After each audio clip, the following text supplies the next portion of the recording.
Hello everybody, this is Sammy Boy again, posting my first review of my Skoda Octavia 1.8 TSI, and it seems that I have to just have you hold on to a bit because there's some construction work going on here.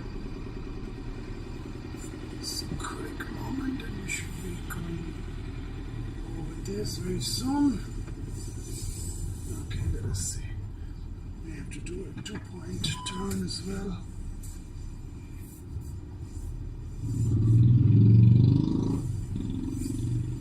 Now wait for the vehicles to pass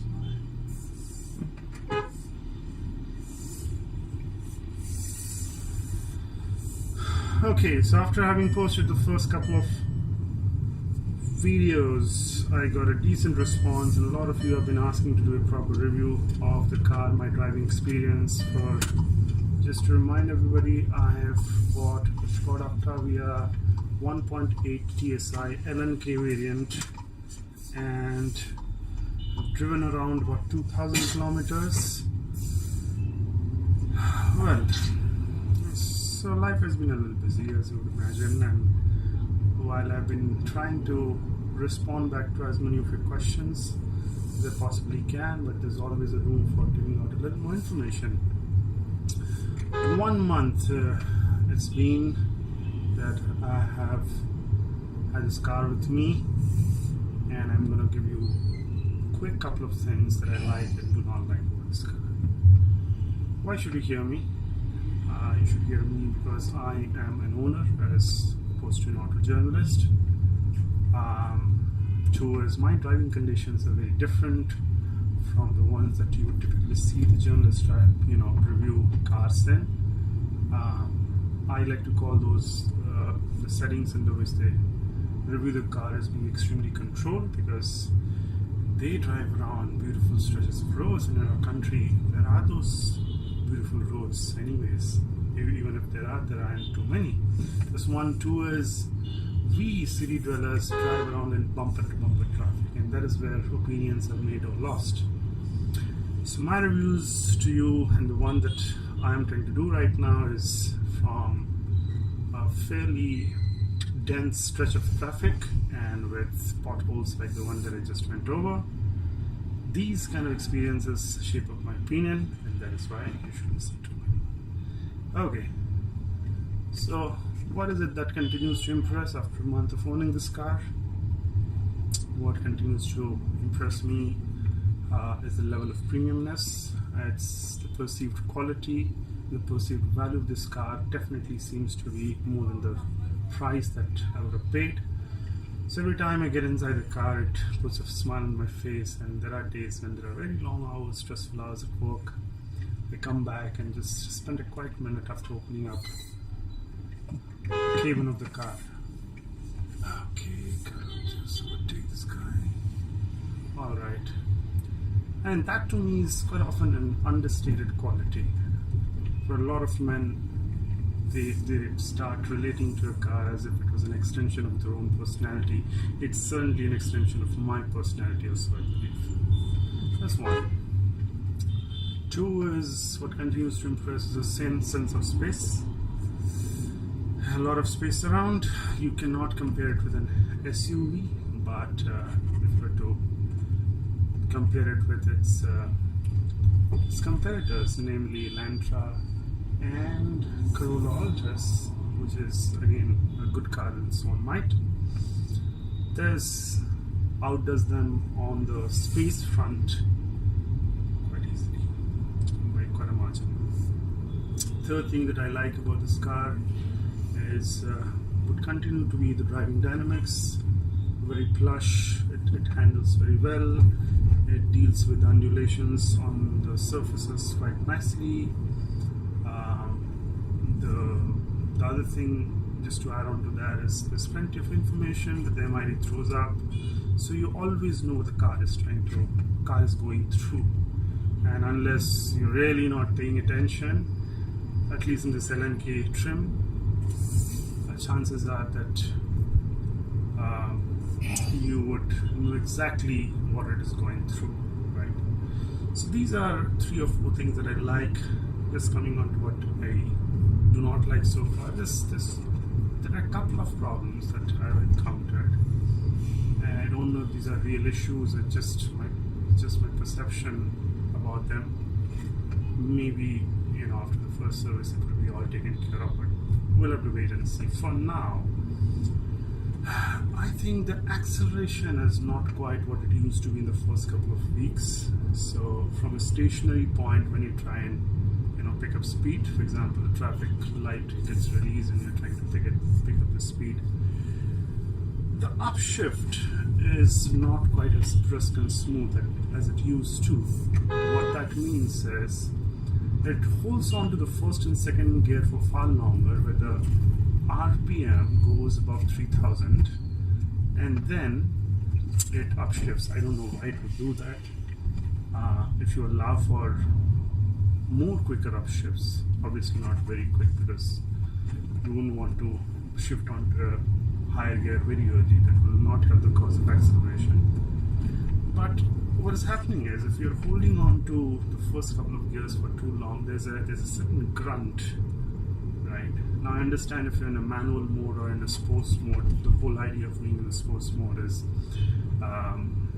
you engage the gears for much longer, right? But I drive around almost entirely in automatic mode, which means I let the gears decide the ratios and decide the timing of the shifts. I do not interfere in that. And so there have been quite a few moments where there has been no acceleration. I've been trying to push the accelerator and push it a little further and not upshift.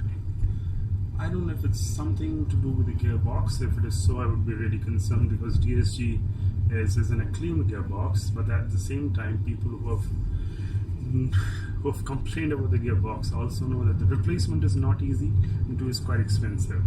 So I hope it is not anything of that kind. I drive around in very heavy traffic conditions, which means that the car crawls for a fair bit of the 50 kilometers that I do with this car on a daily basis. But again, that is par for course. There's something that the engineer should have accounted for, that this is going to be used as a city commuter, and maybe I'm just reading too much into it. I'd be happy if that is the case, if I'm proven wrong and nothing really is wrong with the car. But acceleration has been a little bit of an issue, and I'm telling you, it is more so in relation to the first couple of gears. And once it moves to 4th or 5th gear, it seems very normal. It is quite all right. So that is one of the first things. The second thing is, you see the sunroof, right? Anytime that there's an undulation, there's a little noise that comes out, a creaking noise that comes out of sunroof, almost as if it were an old car. I was reading through Team BHP and I realized that it is an issue that some owners have experienced, and the service centers have started acknowledging this as an issue, which is a good start. If they're acknowledging this as an issue, which they haven't so far to me, because I haven't taken my car to a service station yet, it means that the solution cannot be too far away. I'm hoping that they give it some sort of a fix, but hey, come on. You wouldn't want to hear creaks and rattles from a very, very new car, especially when it has not met with any sort of external damage, right? It is pretty much a manufacturing defect. Thirdly is, it's an automatic, I understand. It's a petrol automatic, I understand. I drive around in city, I understand. It's a big size car, I understand. And yet the fuel economy is slightly disappointing.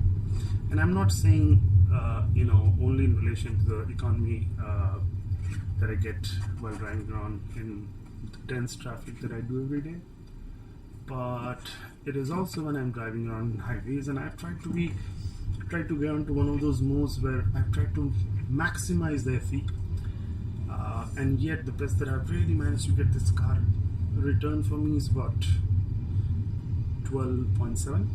That is the best that it was recorded. One of the theories would be, hey, let it sip on a few more tanks of fuel and things will start opening up on the engine front and will raise to a better figures. But these cars are extensively tested. and I don't think that theory quite applies in today's day or world. And again, something that I would love to be proved wrong on, but I generally believe that let me just rotate this guy. I generally believe that this may not change a great deal. So what are the efficiency figures in the city? The efficiency figures in the city are somewhere around 7.7 to 8.4 on days and late evenings when I come back from work. I have also received fuel efficiency of about 10, but those have been more or less empty stretches, right, that I've driven around in. And by habit, I do not try to push the car aggressively. I allow it to do its own stuff and, drive it in a fairly responsible. At the same time, I don't crawl around, right? So what I try to do is, as far as the traffic would allow me, speeds about 40 to 60, which is pretty much what is recommended for increasing the fuel efficiency in a steady manner. But so far it has been a little disappointing. So those were the 3 things that I liked and 3 that I was slightly disappointed, but that is how life goes. Everything comes in a package. There are things that will not entirely be to your liking, regardless of how much you pay for anything, let alone be a car. And I will continue to keep posting these videos and telling you how I'm going about experiencing this new vehicle. It's still, is something that puts a smile on my face every time I look forward to driving it, but it's not without its own share of issues. So that was about it from my side, and thanks a lot for watching my videos. Subscribe to my channel, and very soon I'll post some more videos detailing how this journey is going on. So bye for now, see you the next time. Bye.